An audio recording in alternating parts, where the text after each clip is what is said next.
راہ حق میں کامیابی کا نسخہ اللہ تعالیٰ کی طرف سے ہمیں عطا ہوا اور اسے عام کرنے کے لیے ہمیں جنگلوں سے نکال کر شہروں میں بھیجا گیا۔ یاد رہے کہ ہم اللہ کے عشق کی خاطر ایک طویل عرصہ تک دنیا چھوڑے ہوئے تھے، جب ہمیں بال بچوں، بہن بھائیوں، ماں باپ کی بھی کوئی پرواہ نہیں تھی۔ پھر شہروں میں آنے کا مقصد صرف حکم الہی تھا۔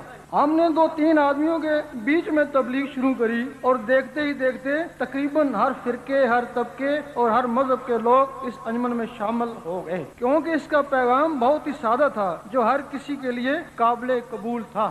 پیغام یہ تھا کہ انسان اور اللہ سے رابطے کا ذریعہ یہ دل ہے۔ یہ دل ایک ٹیلی فون کی مانند ہے جسے پاور کی ضرورت ہے۔ جس ٹیلی فون میں بجلی نہیں وہ بیکار ہے، اسی طرح جس دل میں اللہ کا نور نہیں وہ بھی اللہ سے دور ہے، اور جن دلوں میں اللہ کا نور ہے وہی حبل الورید ہیں۔ جب دل کی دھڑکنیں اللہ اللہ پکارنا شروع کرتی ہیں تو ان کی رگڑ سے دل میں نور آتا ہے جو خون سے ہوتا ہوا روحوں تک پہنچتا ہے۔ پھر روحیں بھی بیدار ہو کر اللہ اللہ کرنا شروع کر دیتی ہیں۔ جس دل میں ہر وقت اللہ اللہ شروع ہو جائے اس دل میں اللہ کی محبت پیدا ہو جاتی ہے، اور جن کے دلوں میں اللہ کی محبت پیدا ہو جائے اللہ ان سے محبت کرتا ہے، اور جن سے اللہ محبت کرتا ہے انہیں پھر بڑے پیار سے دیکھتا ہے۔ جس دن اللہ نے پیار سے دیکھا محبت گئی، عشق آ گیا، پھر میں تیرا اور تو میرا۔ تب علامہ اقبال نے فرمایا گر ہو عشق تو کفر بھی ہے مسلمانی۔ اپنے ان نظریات کی وجہ سے انجمن کو کافی اندرون ملک اور بیرون ملک فروغ ہوا۔ کچھ کارکنان انجمن نے قواعد و ضوابط کی خلاف ورزی کرنا شروع کر دی، اپنے من مانے نظریات انجمن میں پھیلانا شروع کر دیے،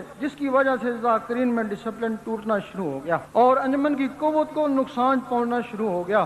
عام لوگوں نے انجمن کے کارکنان کے غلط اعمال کے باعث پوری تنظیم کے خلاف نظریات کام کر لیے، اور کچھ علماء نے بھی بغیر تحقیق کے ہمارے خلاف فتوے لگانا شروع کر دیے۔ یہ صورتحال وقت گزرنے کے ساتھ مزید خراب ہوتی جا رہی تھی، اس لیے ہم نے اب یہ فیصلہ کیا ہے کہ انجمن میں تنظیم نو کی جائے۔ پچھلی سال اسی وجہ سے ہم نے عہدیداروں کی تنظیم نو کی تھی، اس سال ہم کارکنان کی تنظیم نو کر رہے ہیں۔ اب انجمن سرفروش اسلام کا رکن صرف وہی ہوگا جس کے پاس انجمن کا جاری کردہ رکنیت کارڈ ہوگا۔ اس سلسلے میں ہم خود جانچ پڑتال کر کے رکنیت کی تصدیق کریں گے تاکہ شرارتی عناصر اور سیاسی عناصر سے انجمن محفوظ رہ سکے۔ جب مذہبی تنظیمیں سیاست کا شکار ہوئیں تو وہ خود ہی اپنے وقار کھو بیٹھی۔ انجمن وہ تنظیم ہے کے لیے ہم نے رات دن ایک کیا، اپنے خون پسینے سے اس کو سیراب کیا۔ انجمن کا پیغام پیار و محبت ہے،